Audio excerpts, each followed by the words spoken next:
Mesdames, Messieurs, chers collègues, chères Fontenaisiennes, chers Fontenaisiens, en préambule de ce dernier conseil municipal de l'année, je tenais à vous faire un point sur la situation sanitaire, comme nous en avons malheureusement pris l'habitude depuis de trop nombreux mois. J'ai bien conscience évidemment de la fatigue de tout un chacun quant aux nombreuses modifications de notre quotidien du fait de la situation sanitaire et de la pandémie mondiale. Particulièrement quand les fêtes de fin d'année approchent, que l'on a envie de se retrouver avec ses proches, sa famille, ses amis, et de se serrer dans les bras, de partager autour d'un bon repas. Pour rappel, le centre de vaccination ouvert au sein de l'hôtel de ville continue de fonctionner à plein, malgré les volontés de le faire fermer il y a quelques semaines de cela, mais nous avons tenu bon et nous avons bien eu raison. Nous avions raison d'être prudents entre la cinquième vague, car entre-temps, la cinquième vague a fait son apparition et le rappel vaccinal a été élargi à l'ensemble de la population éligible au vaccin contre la Covid-19. Nous devons toutes et tous persister dans notre vigilance face à la pandémie et continuer de se faire vacciner pour se protéger des formes les plus graves de la maladie et évidemment aussi protéger les autres.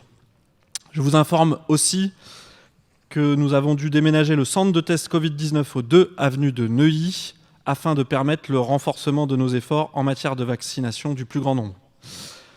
Je vous informe également avoir reçu cette semaine un courrier d'avocat m'enjoignant de cesser tout appel à la vaccination pour lutter contre la propagation de la Covid-19 et me menaçant de poursuites judiciaires, civiles et pénales, le cas échéant.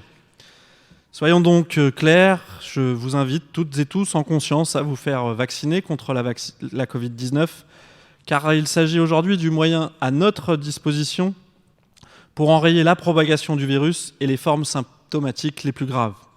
C'est un choix évidemment qui appartient à chacun, c'est un choix que je vous invite à faire au nom de l'intérêt général et pour sortir enfin de cette situation. Notre conduite face à la pandémie est celle de la préservation de la santé de nos concitoyens. Les menaces ne changeront ni notre attitude ni notre action.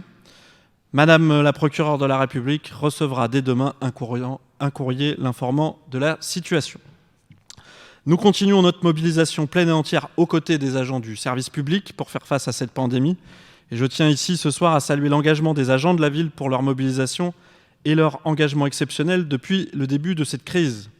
Je tiens également à saluer l'engagement de l'ensemble des professionnels de santé de la ville à nos côtés et de leur action quotidienne pour enrayer les vagues successives de cette pandémie.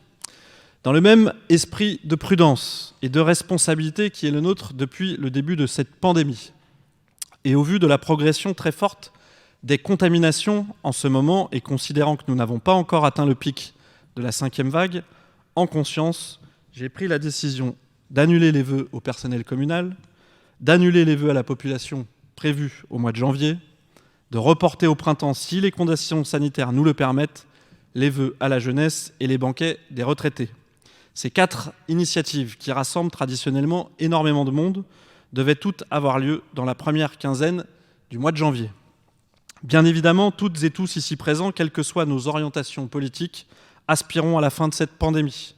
Force est de constater que nous ne sommes pas arrivés au terme de cette situation qui pèse sur chacune et chacun, qui pèse sur la société dans son entièreté.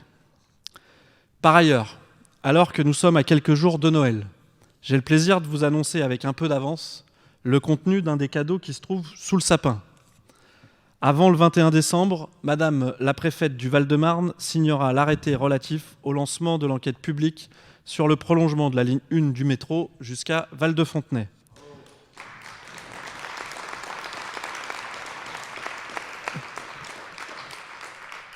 L'enquête publique se déroulera du 31 janvier au 2 mars de l'année prochaine.